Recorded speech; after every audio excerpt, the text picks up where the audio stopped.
নমস্কার, আমি শুভাশিস। আমাদের একটা গল্প হোক ইউটিউব চ্যানেলে আপনাদের স্বাগত। আমার গল্প আপনাদের কেমন লাগছে? ভালো লাগলে অবশ্যই লাইক, কমেন্ট, সাবস্ক্রাইব করে পাশে থাকবেন। আজকের গল্প বিভূতিভূষণ বন্দ্যোপাধ্যায়ের কাহিনী অবলম্বনে রাক্ষসগণ। গল্প পাঠে এবং সমগ্র পরিচালনায় আমি শুভাশিস। বিশেষ সহায়তায় দেবযানী, পোস্টার এবং সাউন্ড এফেক্ট শুভ। বিপন্নিক হওয়ার অল্পদিন পরেই সুরেশ সলিমপুর স্টেশনে বদলি হয়ে গেল। মাঠের মধ্যে ছোট্ট স্টেশন, নিকটে লোকজনের বাস খুবই কম।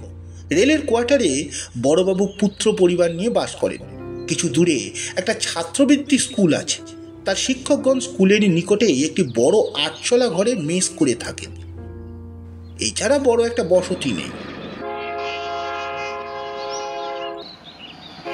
বিকেলে ট্রেনখানা রওনা করে দিয়েই সুরেশ স্কুল মাস্টারের মেসের বাসায় তাস খেলার আড্ডায় যায়। সন্ধ্যা 7টার সময় ডাউন যাত্রী গাড়ি আসার পূর্ব পর্যন্ত সেইখানেই থাকে।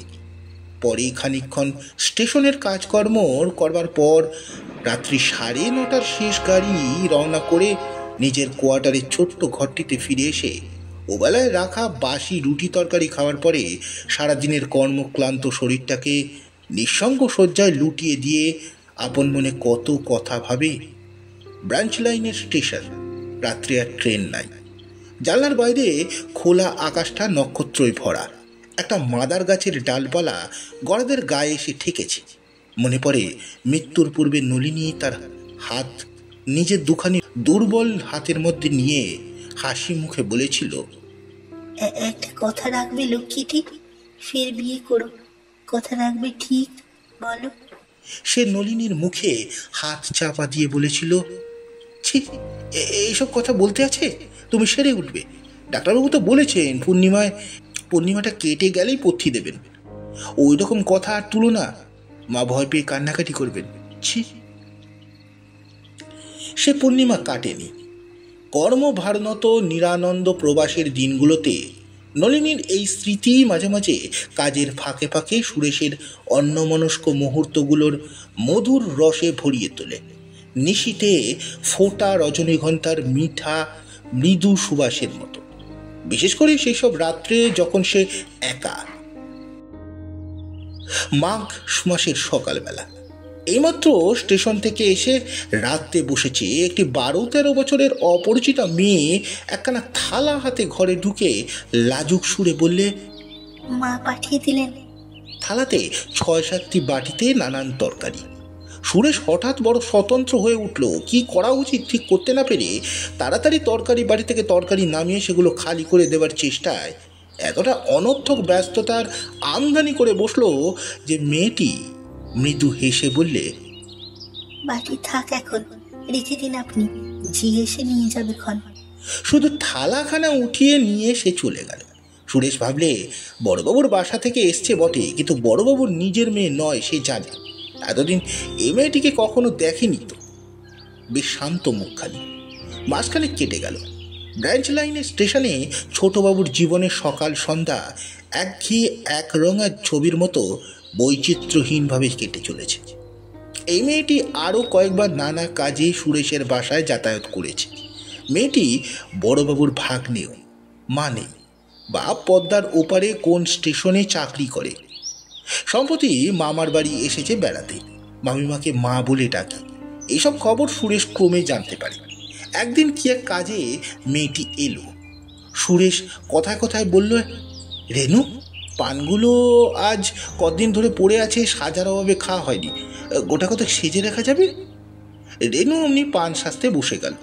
নিপুণ হাতে একরাশ পান সাজা শেষ করে সে তাগের দিয়ে কলঙ্ক ধরা অপরিষ্কার কাঁসার ডিবেটা সুরেশের বাস্কের কোণ থেকে বার করে সেটা খানিকক্ষণ বসে বালি দিয়ে মেজে ঝকঝকে করে তুলল। বিছানার ধারে পানি ভর্তি ডিবেটা রেখে দিতে হাসি মুখে বললে, 2 আনা পয়সা দিন আমায়। সুরেশ বুঝতে না পেরে বললে, কেন বলো তো? বৌমারা কি সন্ন্যাসী হয়েছেন বুঝি? না মশলা, না একটু এলাচ, দারচিনি, শুধু ধান চাল দিয়ে পান সাজা। পয়সা দিন, আমি ভজু অ্যাপয়েন্টমেন্টকে দিয়ে আনিয়ে রাখবো বাজার থেকে। এক এক দিন তার কোটটার পকেট থেকে ময়লা রুমালখানা, বালিশ, তোয়ালিখানা সাবান দিয়ে ধুয়ে রোদ্রে দড়ির টানায় মেলে দিয়ে চলে গিয়েছে। 10 পাস করে বাসায় ফিরে এসে সে দেখতে পায়। তারপর উপরি উপরি দিন সে কয়েক অদৃশ্য সেবায় হস্তের সন্ধান পাওয়া যায় না। হঠাৎই অপ্রত্যাশিতভাবে একদিন চোখে পড়ে ঘরের তক্তপোষের নিচে একটা ছোট্ট পাথর বাটিতে এক বাটি বেলের শরবত কে যেন সযত্নে ঢাকা দিয়ে রেখে গিয়েছে। স্কুল মাস্টারের মেশে বাসায় তাস খেলতে ফাঁকে ফাঁকে অন্যমনস্ক হয়ে পড়ে সে। টিকিট বিক্রির জানলায় পয়সা গুনে দিতে ভুল হয়। নির্জন শয্যাপ্রান্তের সাথী, মাদার গাছটার অন্ধকার ডালপালার সীমা আর অদ্ভুত অদৃষ্টপূর্ব মনে হয়। জি পাঁচির মা সেদিন অত্যন্ত বেলায় কাজ করতে এলো। কৈফিয়তের সুরে বললে, একটু একটু বেলা হয়ে গেল বাবু। এই এই দুপুর বেলায় গাড়িতে রেনু দিদি আবার চলে যাবে কিনা, তাই সকাল সকাল বড়বাবুদের পাঠ ছেড়ে তবে আসছি। সুরেশ যেন আকাশ থেকে পড়ল, বলে, রেনু আজ চলে যাবে? কই কই তা কেন আজ যাবে? আমি তো কিছুই জানি না। কথাটা বলেই সে নিজের ভুল বুঝতে পেরে চুপ করে রইল। পরের বাড়ির মেয়ে, তার সঙ্গে যে পরামর্শ করে মেয়েটির যাতায়াত ধার্য হবে না, যাক না, তার কি। পাঁচির মা বললে, নিজের বাপের কাছে চলে যাবে, বাপ সেখানে বিয়ের সম্বন্ধ করেছে কিনা তাই মেয়ে দেখতে আসবে।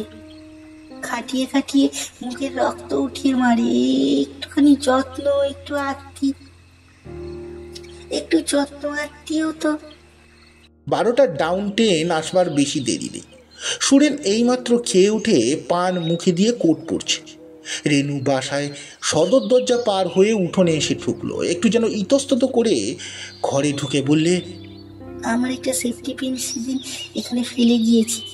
সুন্দর করে চুল বাঁধা, পরনে খয়েরি রঙের জমির ওপর প্লেন জরির কাজ করা ছেলে মানুষের মতো শাড়ি, গলায় সরু চেনহার, একরাশ ঘন কৃষ্ণ চুলে ভরা শান্ত মুখ। সুরেশ বললে, তুমি আজ চলে যাবে রেনু? কই সে কথা তো জানি না। এই 12টার গাড়িতেই বুঝি? রেনু একন ওকন কি খুঁজছিল, বললে, আবার এই কাচের গ্লাসটা সোজা করে বসিয়ে রেখেছেন? একটা ভেঙেছেন তো এমনি করেই সেদিন। হ্যাঁ, আমি তো এই গাড়িতেই যাব। একটা সেফটি পিন দেখেছেন কোথাও? কোন প্রশ্নটির উত্তর সুরেশ আগে দেবে ভেবে ঠিক করার আগেই রেনু বলে উঠল, না, সে পাওয়া যাবে না। আচ্ছা আমি যাই, গাড়ি এলো বলে। কথা শেষ করেই হঠাৎ সুরেশের পায়ের ওপর উপুর হয়ে প্রণাম করে শান্ত নতমুখে সদর দরজা পার হয়ে চলে গেল।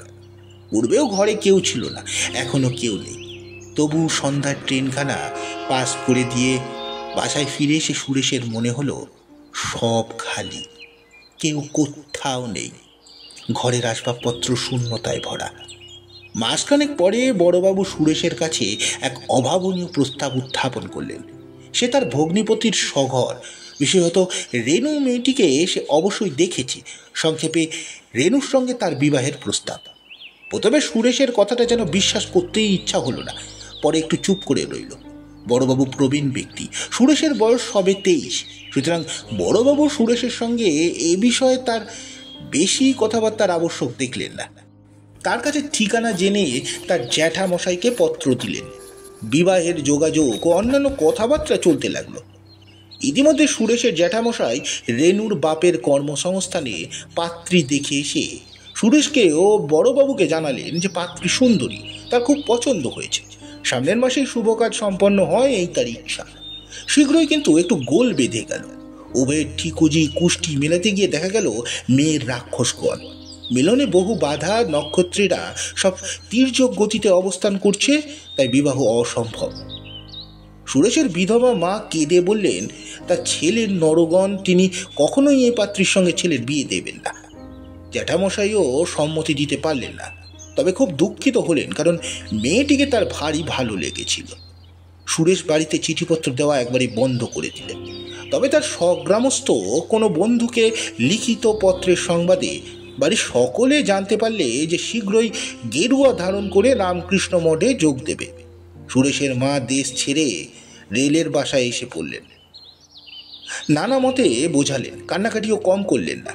পাঁচির মা মুখে রেণু বা সুরেশের পূর্ব পরিচয়ের কথা শুনে বললেন, কোথাকার এক রাক্ষসী এসে আমার ছেলেকে ভাত পেতে বসতে এসেছিল। তোর বিয়ে না হয় এমনি বেঁচে থাক, দরকার নেই আমার ছেলের বউয়ের সেবার।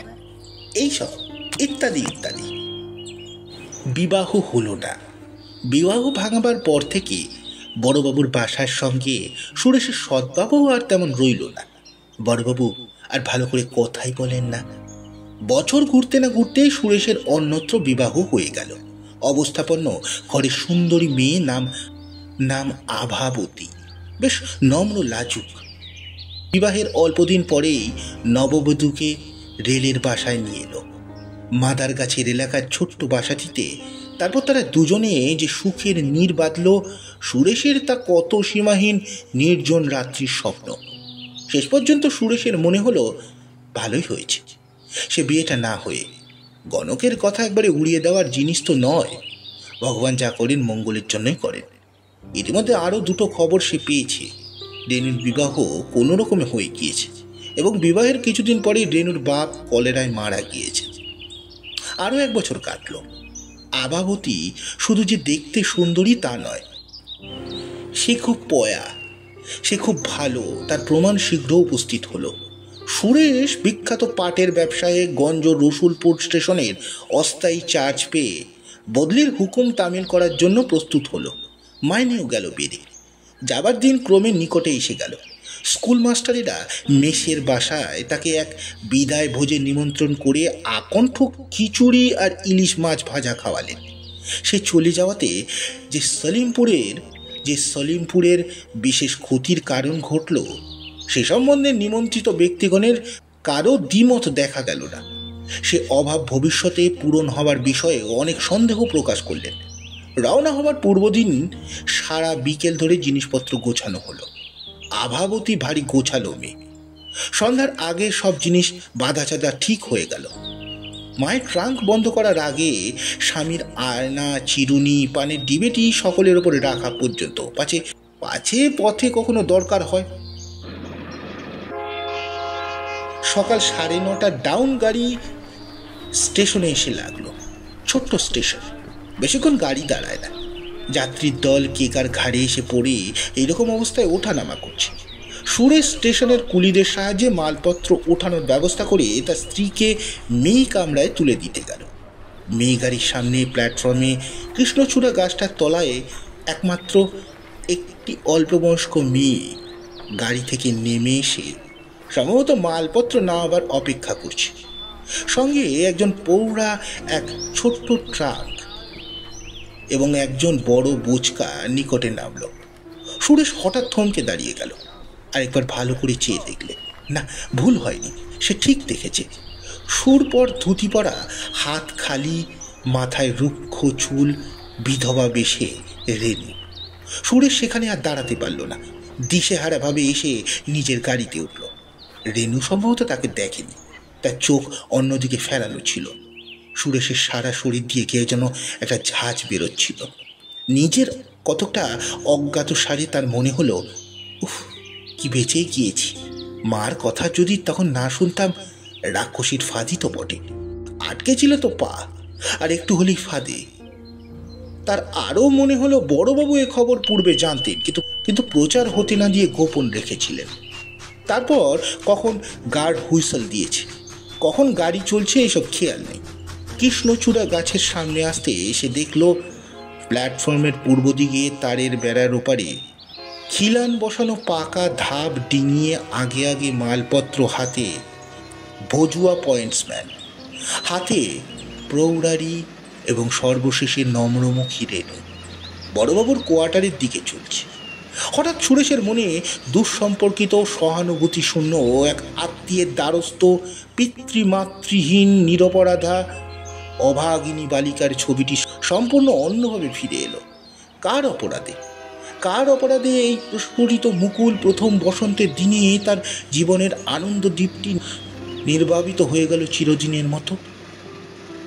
দ্রুতগামী ট্রেনের জানলা দিয়ে মুখ বাড়িয়ে সে আরও একবার চেয়ে দেখল। রাক্ষসগণের মেয়ে ততক্ষণে বড়বাবুর সদর দরজায় পৌঁছে দাঁড়িয়ে আছে। দরজা তখনও খোলা হয়নি। বোধহয় ভজুয়া কাউকে ডাকতে গিয়ে থাকবে। পদবৃদ্ধিজনিত কিছুক্ষণ পূর্বেই সে আনন্দ সুরেশাস মনের মধ্যে খুঁজে পেল না। সমাপ্ত। গল্পটি আপনাদের কেমন লাগলো অবশ্যই জানাবেন। গল্পটি ভালো লাগলে লাইক, কমেন্ট, সাবস্ক্রাইব ও শেয়ার করতে ভুলবেন না। নমস্কার।